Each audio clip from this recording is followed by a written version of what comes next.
Hello, everyone, and thank you so much for tuning into the Boxing Authorities. Joining me at the desk, as always, Luther Dupree Jr., Smoking Jim Frazier, and my name is Claudio Relsano.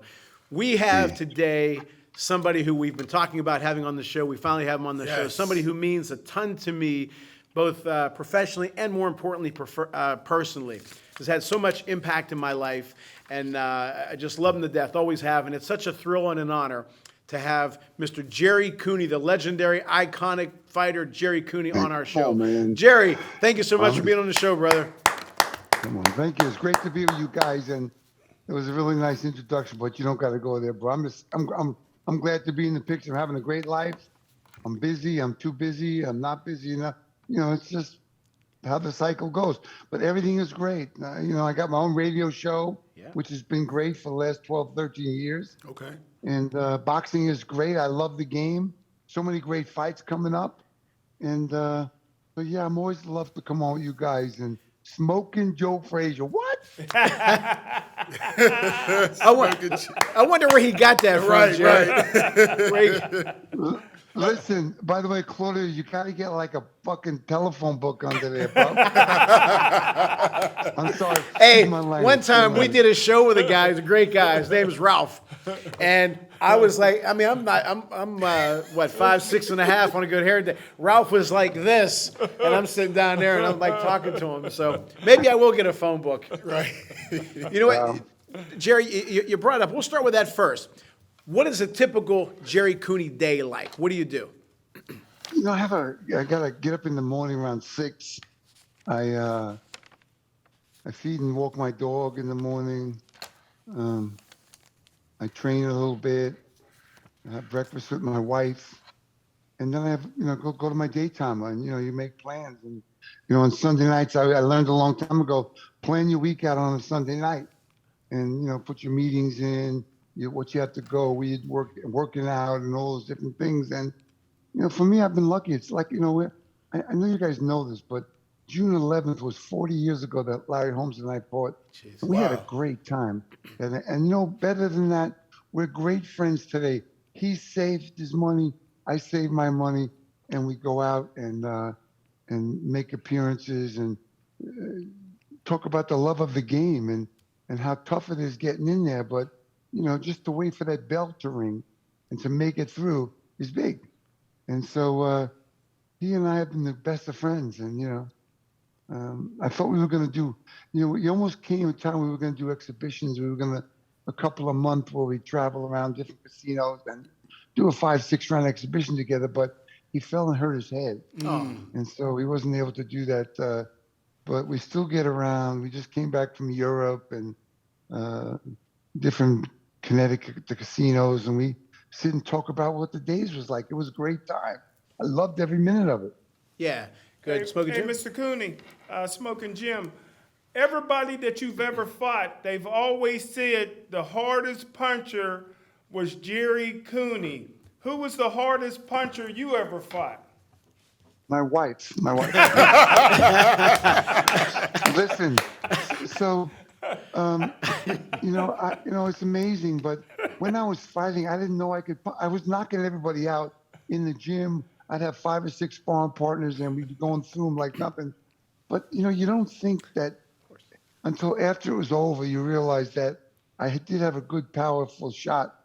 And the toughest guy, the strongest, the best fighter I ever fought was Larry Holmes. I went 13 rounds with him. He was a great champion. He was patient. He was smart. He waited. He tired you out a little bit before he went to work on you.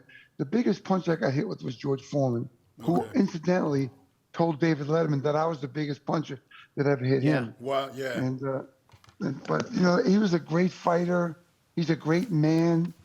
And, he also comes on my radio show. And I remember Muhammad Ali, when he passed, we got a message.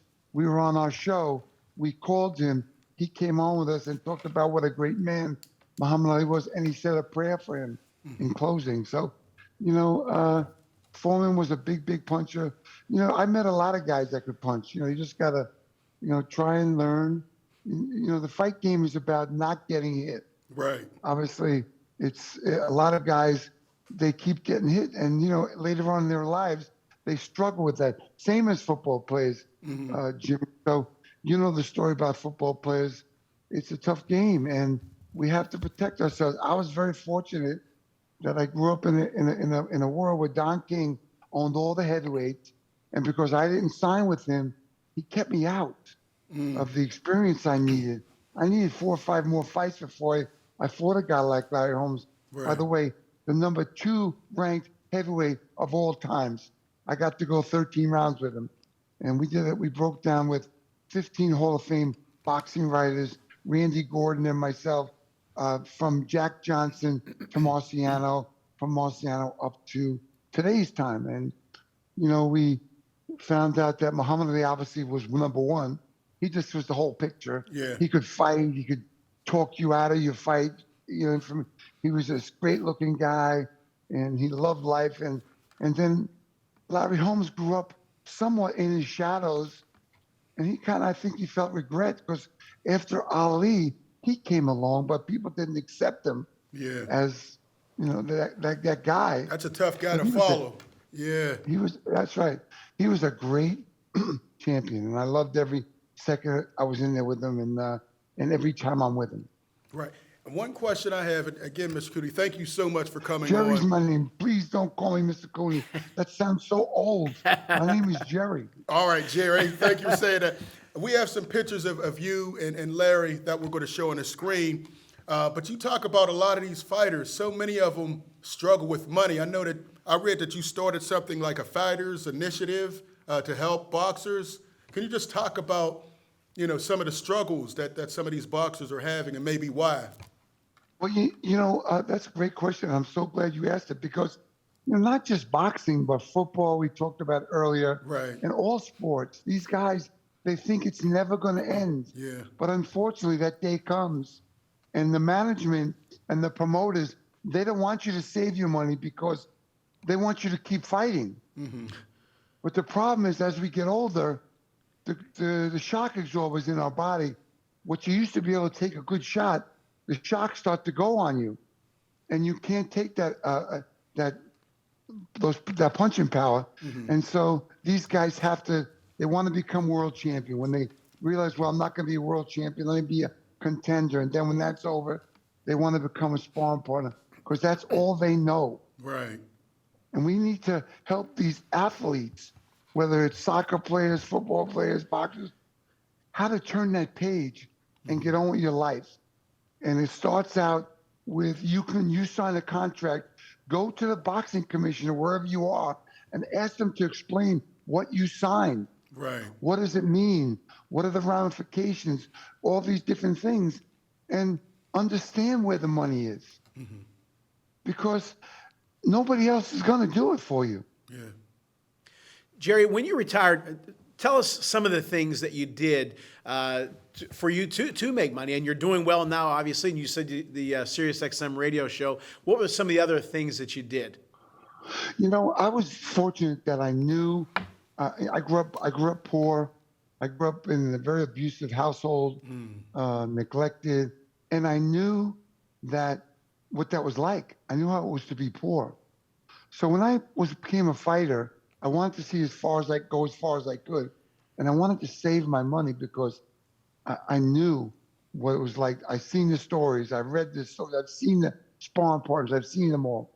So I had an accounting firm, and I told them I want to be safe.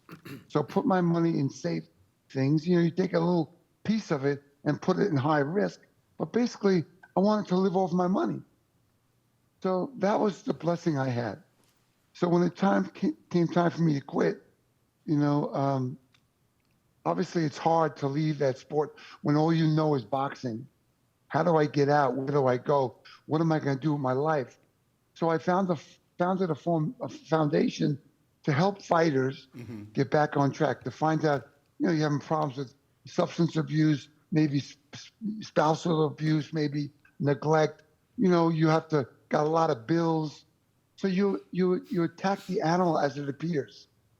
And it was so overwhelming, these guys, because nobody helped them at all, that we helped a lot of guys. And then it got so busy that, you know, my life wasn't my life anymore. Right. I was out doing events for other people, or they would come to help me. And so we all scratched each other's back. And the problem is we're never home. And then these guys, we really found out was they didn't want to work. They wanted a handout.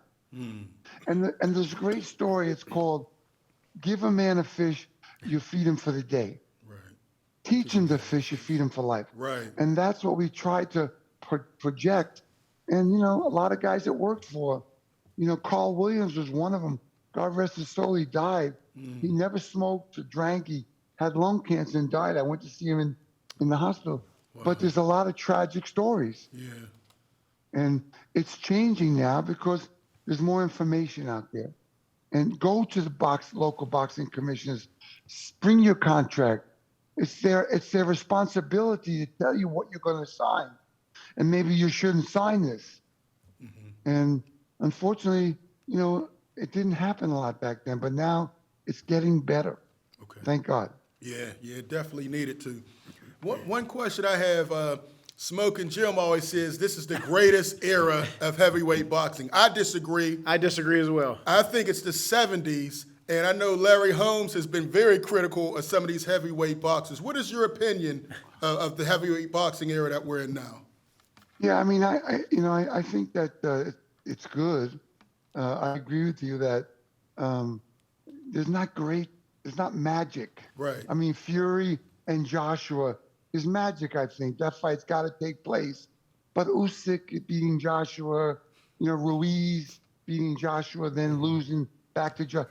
There's no, real guy up there standing up. Like the Alis, like Holmes, there's so many great guys back in those days. Joe Frazier. It was phenomenal.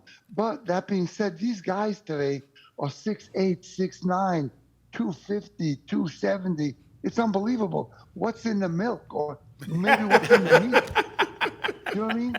But I like to see a Tyson Fury go out there and feint his way through the championship with Klitschko, with Deontay Wilder, with all the guys. He just feints himself. Every time you want to get set, he feints, and you got to reset. And then he jabs you, and then he jabs you. And he's getting better, and he's so confident. You know what? There was a time when nobody wanted Deontay Wilder. Tyson Fury got away, went through depression, was drinking, doing drugs, came back, took 100 pounds off, and the first thing he said is, "I want to fight Deontay Wilder," because he needs a challenge. And let me tell you something. And he had Deontay Wilder's number, but I got to tell you, it was very sad because I was in California when he fought Deontay Wilder, and there's a lot of guys from Ireland and England. And when Deontay Wilder lost, it was like dead silence. And then he went back, and we talked about he's got to get a new trainer, someone to teach him some of the ideas, to become a pro, an old pro. And he did much better, even though he got stopped by Fury in the third fight. What a great fight. He got inside. He landed shots. He created openings. So I love Deontay Wilder. I think that if he is in the right frame of mind, he's got a lot of great things still available to him out there, and a lot of great fighters still to look at. Gerry, two fights that stick out to me of a guy just absolutely dominating was Tyson against Spence in 1988, and of course, May of 1981, you against Ken Norton, who again, Hall of Famer Ken Norton. Talk about the fight with Norton and how you were able to peak, because that's hard. How do you know when you peaked during training camp and you went in there? What were your expectations of the fight? And real quick, everybody talks about the big punch, but you did some very good footwork to shift him in the corner. Talk a little bit about that fight. Mike Tyson had such a momentum going when he fought Spence that Spence was afraid. Most guys, when he fought Tyson, they were afraid. I bet you guys will be afraid too back in those days. Oh, yeah. Everybody was afraid. And so he just had such a momentum, and the craziness didn't really get to him at the time. Listen, I say that, and also telling you, I'm so grateful that he's doing much better now. Yeah. He's, he's showing up. He's making appearances. He's making money again, and he's got a beautiful family. So my hat's off to Mike Tyson. Yeah. I love that guy. Yeah.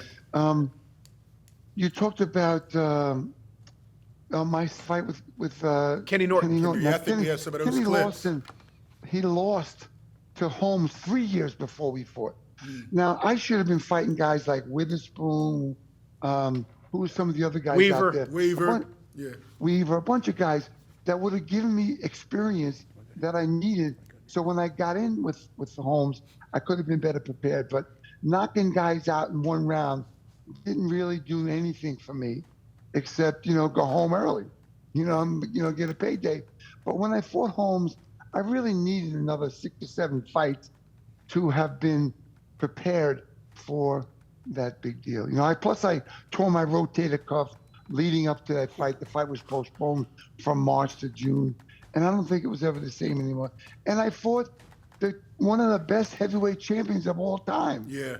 So, listen, the Norton fight was very surprising to me because when the bell rang, I was going to touch him. I wanted him to feel my power to make him a little leery about coming in on me. And I hit him with a right hand, and he buckled a little bit. And I thought, wow, that felt good. Let me take a shot here. Yeah. When you're a fighter and you catch a guy with something and you can see it in his face and he makes believe, oh, I'm okay, that's when you want to get on him. And I got on him. I worked him into the corner, and I spun him in the corner. And after a couple of uppercuts, I caught up with his timing and hit him on the chin. And you could see him go limp. But the referee let the fight go on way too long. Every time I came around, I looked at him, and you're taught as a fighter, do not stop until the referee stops the fight. And he wasn't doing anything. It felt good, so I came back with the right and the left. And that next day, it was on every front page of all the papers in New York. It had 4 punches from death, and I believe that would have been true. And listen, he was a great champion. He was kind of like an angry man all his life, I think. I don't know. Anytime I saw him, he was always angry and disgruntled. But listen, he had a great career. And his son had a great career. And his son is a great guy. Yeah. And so I got that opportunity, and I took advantage of it. When the bell rings, it's my job to get you. And I got to try and create those openings to land that shot. And in that fight, I thought I was going to go 10 rounds with that guy. And I caught him and said, let me take a run here. And it happened to be the right thing for me. Yeah, we just saw that he got caught on those ropes, and man, you just kept going. I said, when is the referee going to stop? You must have hit it with about 4 or 5 clean shots. And thing about Ken Norton, he got caught on those ropes a couple times and took some wicked shots. Well, I was surprised. What I found out in that fight or after that fight was that if you backed Norton up, he couldn't get off. Okay. So he was great coming forward. Coming forward, he was a monster. But if you backed him up, he couldn't get off. And I found that out in that fight. And once I caught him on the rope, I was going to find that jaw. Right. And I didn't know he was stuck on the rope. He was stuck on the rope. And you didn't let up at all. I said, wow. Woo. No. Hey, one question I do want to ask. Canelo Alvarez, he took a loss to Bivol. I would have liked to see him, take a rematch. Were you surprised that he didn't go for a rematch, or what are your thoughts about Canelo and that fight in particular? Well, listen, Bivol had his number. Bivol said after the fight, listen, my elbow's hurt, but my head is fine. Right. He had a great plan. And I think Canelo realized he bit off too much, more than he could chew. And he'll go back down to 68. And a lot of guys from 75 will go down to 68 because that's the money. That's the money machine right there. Okay. And so, listen, Canelo did a lot of great. Had he beat Bivol, I bet he would have fought Usyk, who's a great fighter. But he's another guy. If you box Usyk, the master boxer, he's going to outmaneuver you the whole time. Right. If you back him up, if you get him out of his comfort zone, it can be a different story. And that's what Joshua has to do. But Bivol is a phenomenal. I loved everything he did. And listen, you got to give Canelo Alvarez credit for doing what he did. he kept moving forward. He kept trying, and he didn't fight. I remember the night he fought Islandi Lara. He was a great fighter from Cuba, awkward, difficult, and he beat him. And he told the fans, "Listen, we're going to make history," and that's just what he did. Now he got spanked a little bit, and I don't even know, to be honest with you, what else he has to prove. He can't make any. I mean, he's got enough money for 7 lifetimes. You know, maybe you can turn the page and be a good story, but he won't. He's too young yet. He'll go back to 68. You got Charlo, you got Benavidez, you got, you know, and, you know, he's in better shape there. You know what I mean? He's in better shape. And let's face it, he started at welterweight. Right. So look what he's done. How many times he's unified the title and moved up that ladder. Listen, I applaud him. I felt great for Bivol. Yeah, Smoking Jim is Jim Canelo's, loves him. He's the head of the Canelo fan club. I kind of think, to me, I think David Benavidez has a chance to beat Canelo. We disagree on that. What do you think David Benavidez's chances are against someone like a Canelo? Well, you know, I've had him on my show before, and he can tend to get lazy with his hands, keeping his hands down. He's a phenomenal fighter. He used to be a big guy, Right. So he's a little soft in the middle. So Canelo, that's Canelo. For the first 5 or 6 rounds, it's all middle of the body. You know, he goes after that body. But Canelo has never met somebody that's going to throw the output that Benavidez puts out there. So, you know, it's a great fight. Yeah, we need that You know, fight. and I hope we can get that fight. Jerry, you wrote And a I'm book. sure that I'm sorry, go ahead. Canelo was ducking him leading up to this path he was on.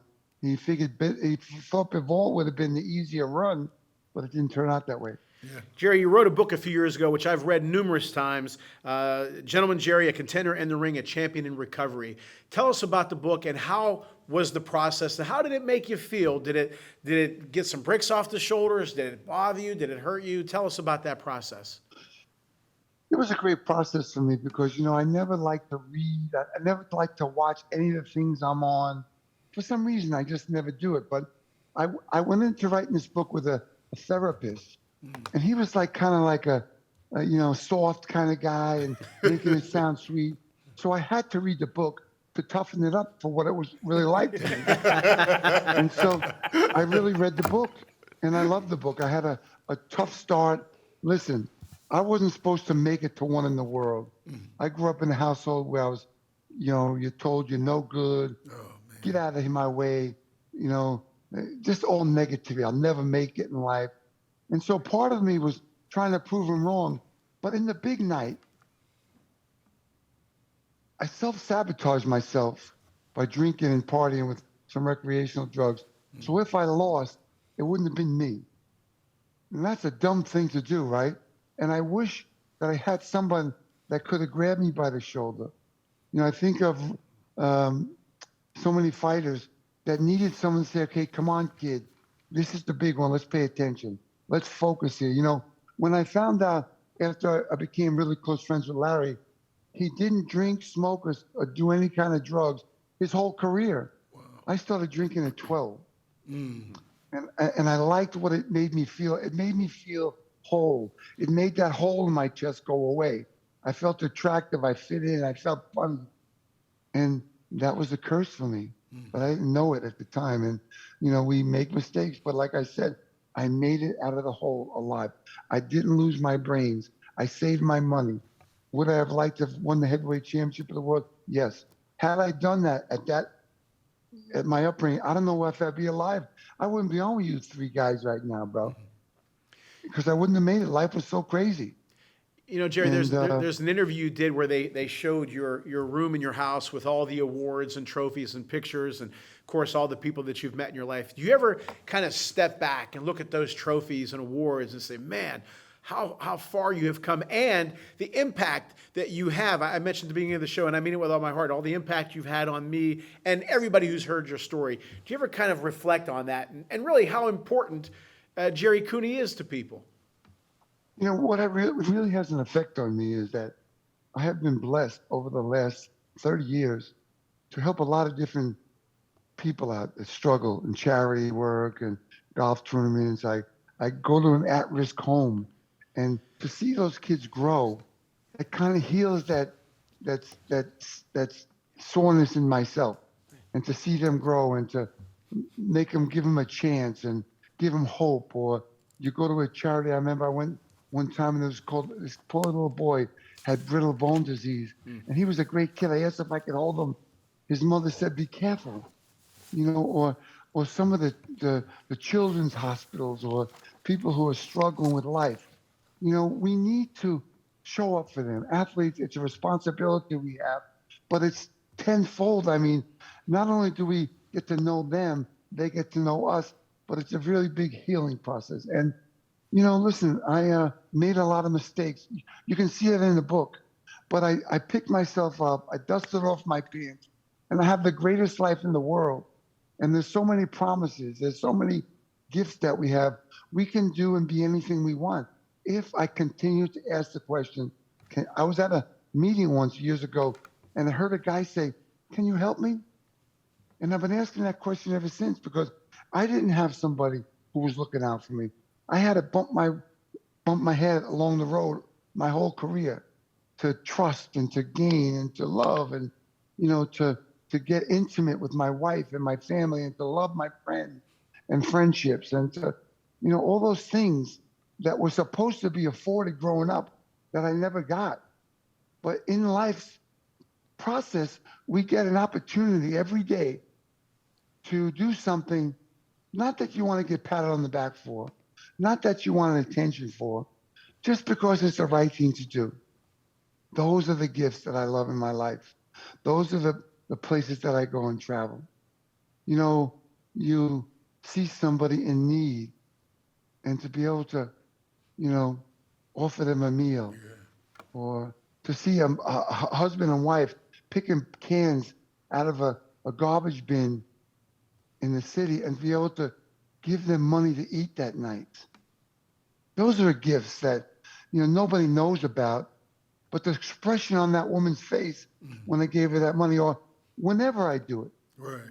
that's like, wow, I get chills in my body telling you. So, and I pray that some guy will be there for some kid like me when I was that young kid that will say, "Come on, kid, let's go. Pay attention to me.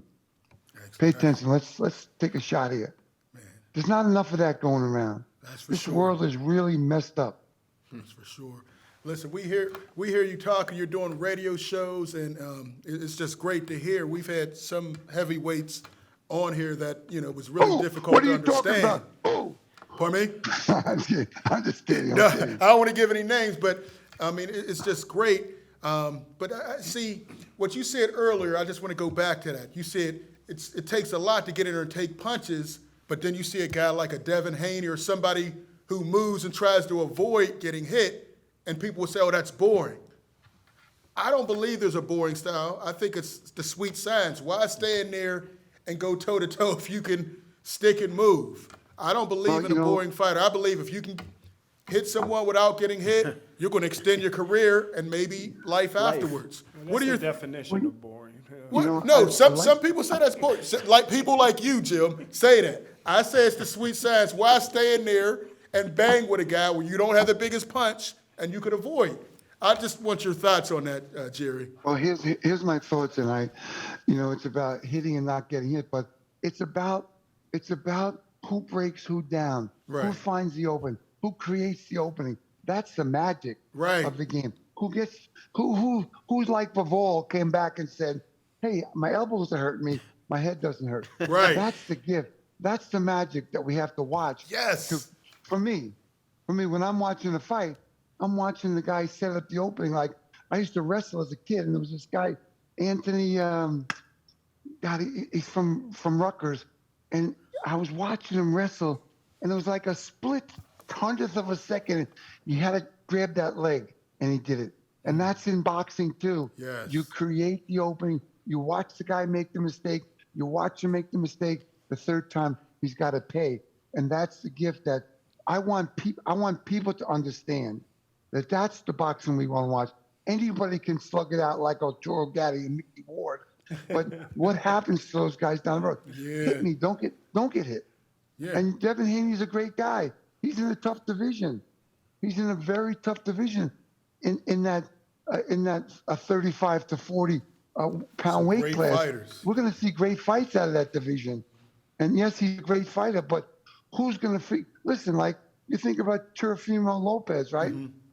Look what he did. He figured out Lomachenko by giving Lomachenko the same thing. He just fed it back to him and beat Lomachenko. So that's the magic I like to watch. Yes. These guys, they become magical in there. That's the boxing game. Gerry, a phrase that you use all the time, and again, that I take personally, but I want you to explain what it means. And that's when you say, take a shot. Explain to people when you say that, what you mean by that. Well, hey, listen, nobody needs to take a shot, but you always got to roll with the shot. I mean, I don't know what reference you're. I'm talking about in life. I'm sorry. You say take a shot in life. Go Listen, after we things. all- We all talked about struggle. Big Baby Miller before, Claudio. You gotta be clear. Yeah, no, not that kind of shot. Just in life, take a right. chance. Listen, everybody has struggle. Everybody's going to get knocked down. We have to learn to get up, dust off our pants, and move forward. That's life. And you struggle with health situations as you get older. It doesn't work the same anymore. We have a lot of situations that we have to cope with. But not to sit down on your back and just accept it, fight it. Find out information, make the changes, help that guy better, make him better, and you grow from that. Those are the gifts that we forgot about, and everybody's too busy in their own world that they're not really spending that time and waking up. And yes, it's no more do-overs. There's no more practice runs, but we gotta help that other guy out there.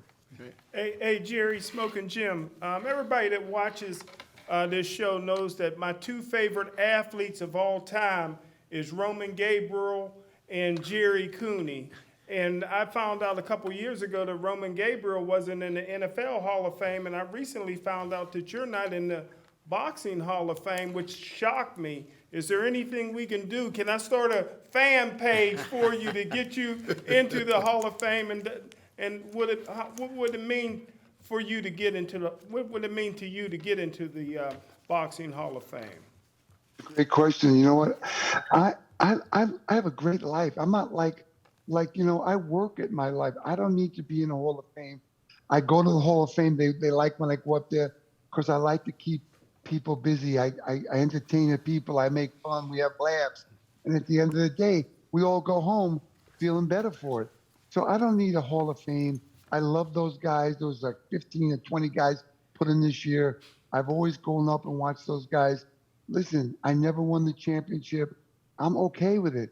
I made some mistakes. I have to pay for those mistakes, and I'm okay with that. My life is great. I got a wife. I can't wait to go to bed with tonight. No, I mean it. But I mean it. I mean, in so many ways. Yeah. We've learned to grow together, become closer. That's the gifts that I have. I get to share my information about this sport that is so beautiful that most people think it's barbaric. So listen, no, I appreciate what you're saying to me. It's very nice.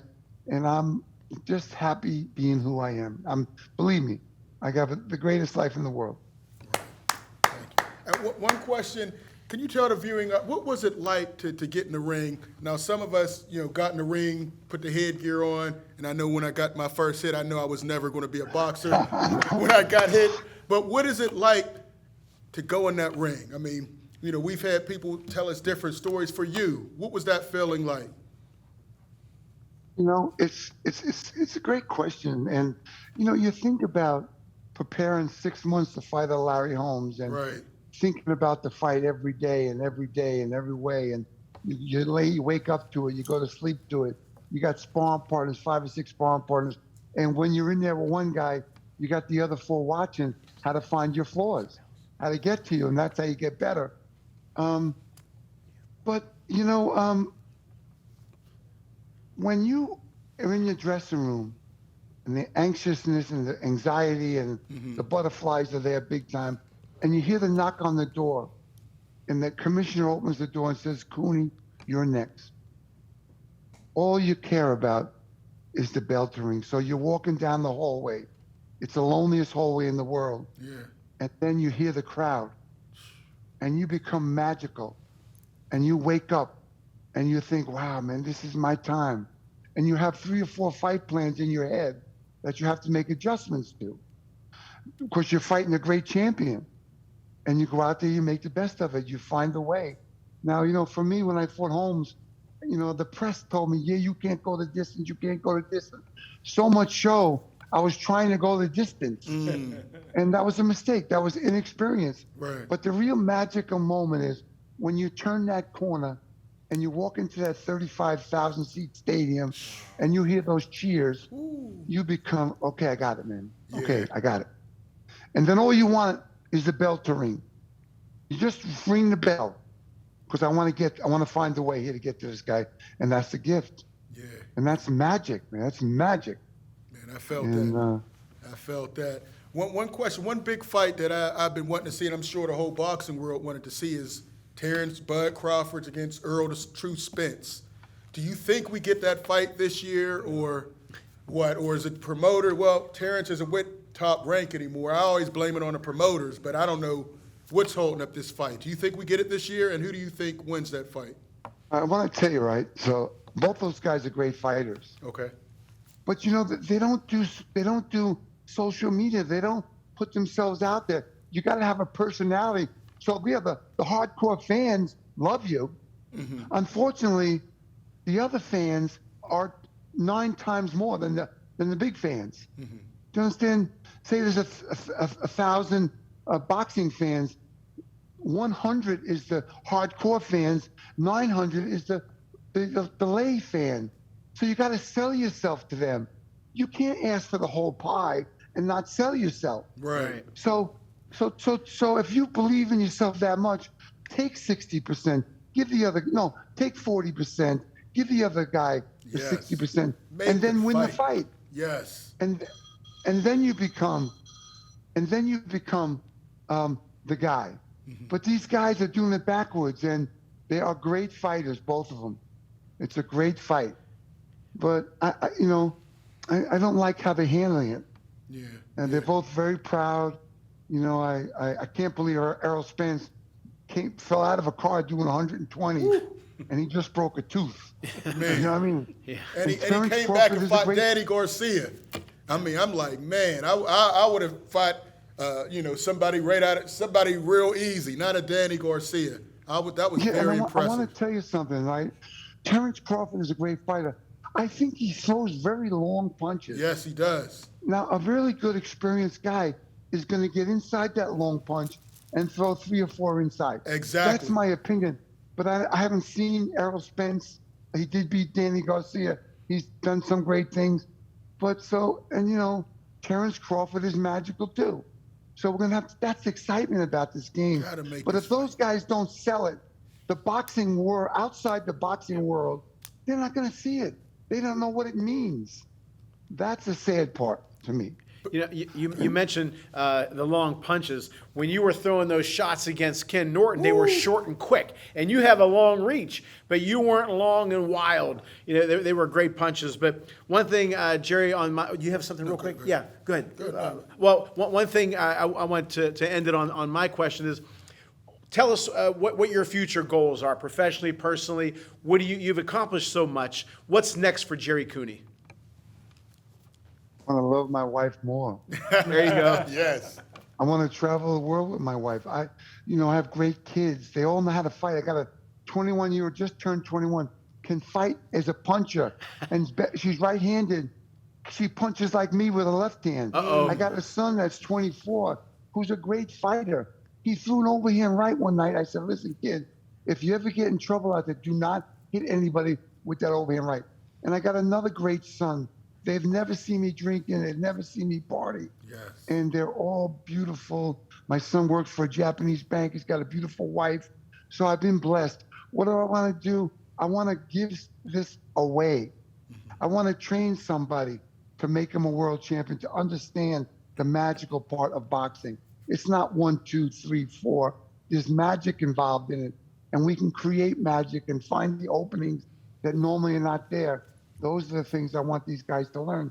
Because all those great trainers, Eddie Futches, Victor Valley, Gil Clancy, the other guy from Philly, I can't remember his name. He worked at Hopkins and all those guys. Oh, They all passed on. Yeah. They passed on. And boxing has been getting a watered down version.